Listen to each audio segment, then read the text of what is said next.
Blake Lively's claims that she was allegedly harassed by this guy when they shot the movie It Ends With Us, a film about domestic violence. And was Justin didn't harass Blake. Blake was interested in wresting control of this movie away from Justin, who was the director and the producer. She was just an actress in it. And to the point where this guy was in the basement at his own movie's premiere. And that what in fact happened was you guys were the ones out there generating negative press against Justin. You guys were the ones who were trying to ruin Justin at the Reynolds penthouse in Manhattan, where Ryan Reynolds allegedly bullied Justin so badly that a Sony representative, and her biggest takeaway was, it was so nasty. There's just so much more to the story, and the media's already like self-flagellating. Oh, we were too mean to Blake. And now you see text messages from Blake Lively comparing herself. She's the mother of dragons in Game of Thrones, that she too has her dragons, Ryan Reynolds and Taylor Swift. What Brian Friedman alleges is, and that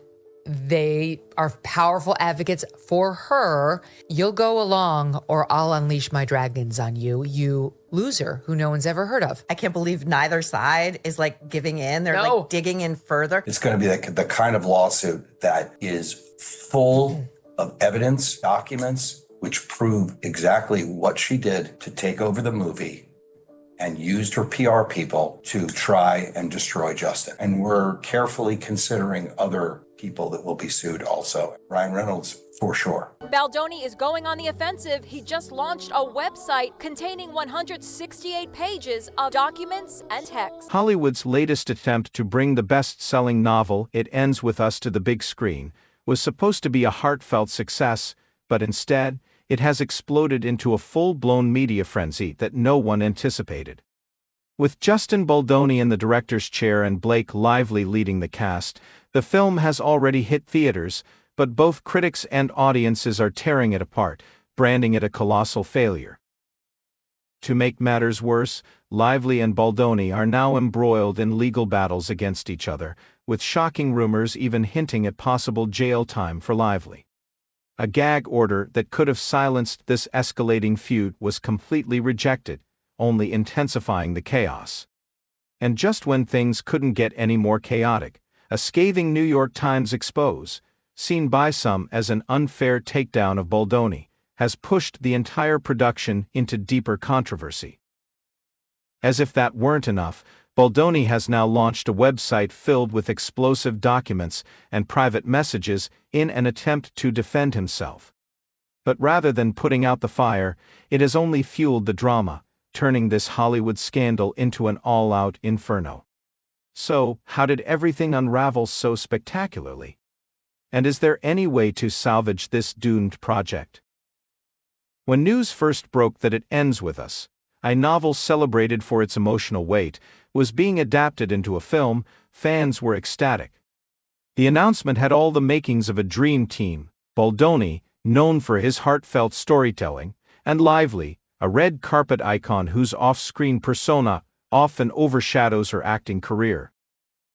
However, doubts quickly surfaced over whether Lively was the right choice for such a deeply emotional role, with critics calling her a safe pick for a character that required raw depth. Even so, anticipation remained high. After all, Baldoni had a reputation for turning emotional narratives into box office hits. But from the very beginning, murmurs of creative differences started circulating. Baldoni reportedly pushed for a raw and faithful adaptation, while Lively was said to favor a more polished mainstream approach, blending Hollywood glamour with comedic elements. What initially seemed like standard artistic clashes soon spiraled into the disastrous spectacle now unfolding for the world to see. The first warning signs surfaced when on-set reports revealed mounting tension over comedic rewrites. Baldoni was adamant about preserving the novel's heart-wrenching moments, while Lively allegedly pushed for witty one-liners and a more polished, glamorous aesthetic. Fans were already skeptical when leaked images showed Lively in high-fashion ensembles that felt completely out of sync with the story's serious themes. Speculation quickly spiraled. Lively reportedly felt sidelined, claiming she was shut out of major creative decisions, while Baldoni insisted that one actor's comedic preferences shouldn't compromise the novel's emotional core. Many assumed the film would struggle, but no one foresaw what happened next, a legal showdown that sent shockwaves through Hollywood. When Justin Baldoni filed a defamation lawsuit against Blake Lively, both fans and industry insiders were left in disbelief over the severity of his claims. He accused Lively of deliberately spreading false narratives about his directing style, painting him as a controlling figure who dismissed her creative input entirely. Baldoni, in turn, argued that these allegations not only tarnished his reputation, but also sabotaged the film's box office potential. Defamation lawsuits are nothing new in Hollywood, but Baldoni escalated matters, demanding a hefty sum in damages and making it clear he wasn't backing down. Then came Lively's counterattack.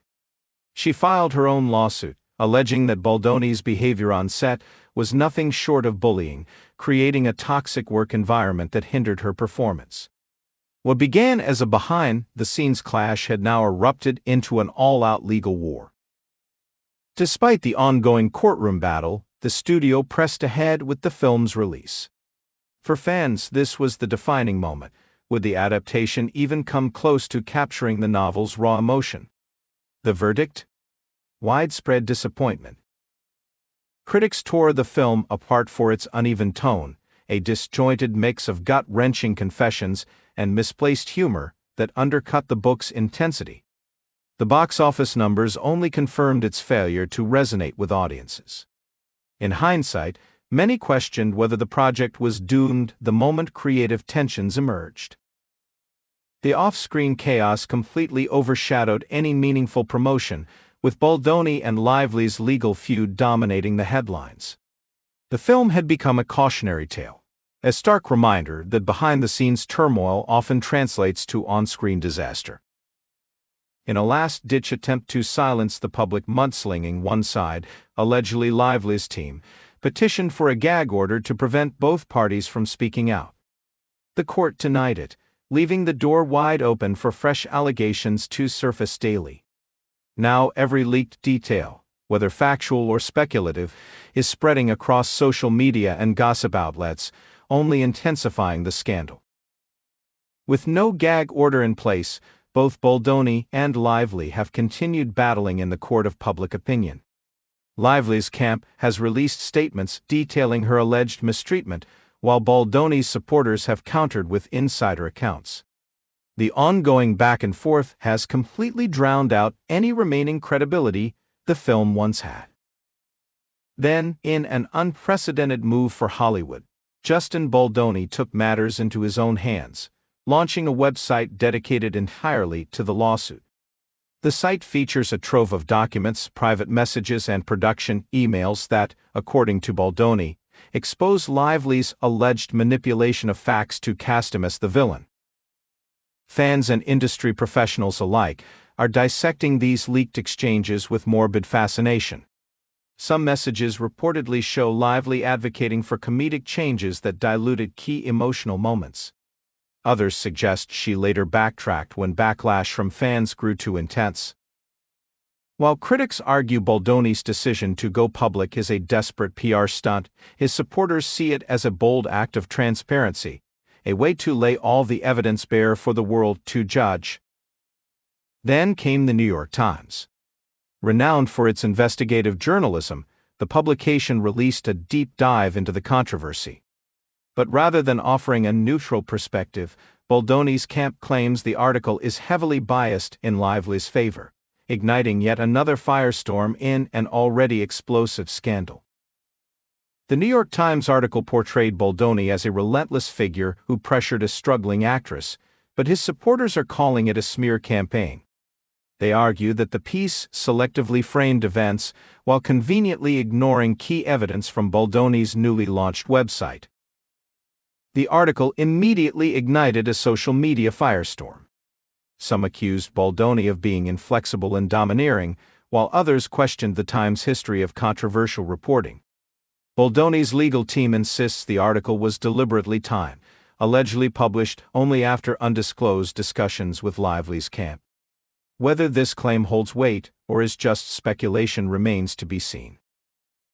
As if a disastrous box office performance and a brutal legal battle weren't enough, new allegations suggest Blake Lively could be facing even bigger trouble.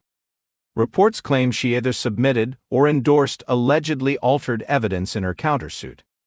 If proven in court, this could open the door to charges of perjury or obstruction, serious offenses that, in theory, could even lead to jail time. Legal analysts warn that speculation about a potential 5-year sentence is exaggerated, but the mere possibility of a Hollywood A-lister facing criminal charges has sent the media into overdrive.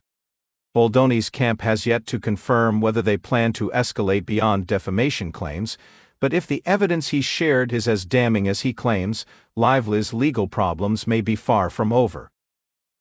And then there's Ryan Reynolds. While he hasn't been officially named in any lawsuits, his presence looms over the controversy. Insiders say Lively sought her husband's input on comedic tweaks, hoping to lighten the film's heavy emotional tone. But after backlash over the adaptation's failure to capture the novel's depth, any mention of Reynolds' involvement mysteriously disappeared. Now some speculate he could be pulled into the lawsuits, either as a witness or as an unintentional player in the script rewrites. So far he stayed silent, but whispers continue about alleged text messages linking him to the comedic direction that Baldoni insists undermine the film's integrity. At its heart, It Ends With Us is a story about raw emotion, personal growth, and deep introspection. Fans who expected to see those themes translated onto the big screen have instead witnessed the adaptation unravel in a storm of controversy. And rather than celebrating a powerful cinematic experience, audiences are now caught in the middle of lawsuits, behind-the-scenes feuds, and possibly even criminal allegations. For a film that promised gut-wrenching performances, the real spectacle has become the never-ending legal drama. But what's most disheartening for fans is the growing sense that the movie's failure could permanently taint the novel's legacy. Instead of becoming a celebrated adaptation, It Ends With Us has turned into an ongoing scandal, one riddled with lawsuits, counterclaims, a New York Times article that some call a hit piece, and a website filled with so-called receipts that could change everything. And if the allegations of falsified evidence hold up, Blake Lively might not just be facing reputational damage, she could be facing actual jail time. On top of it all, the adaptation itself has been labeled both a critical and commercial disaster. Now, all eyes are on the two legal opponents. Baldoni, long viewed as a compassionate storyteller, is fighting back against the Times' depiction of him as a domineering force. Lively, whose Hollywood career now faces intense scrutiny, is battling not just for her reputation, but possibly for her freedom. Meanwhile, the fans, once eager to embrace It Ends With Us, are left in disbelief as the film's story is completely eclipsed by scandal. So, how does this all end?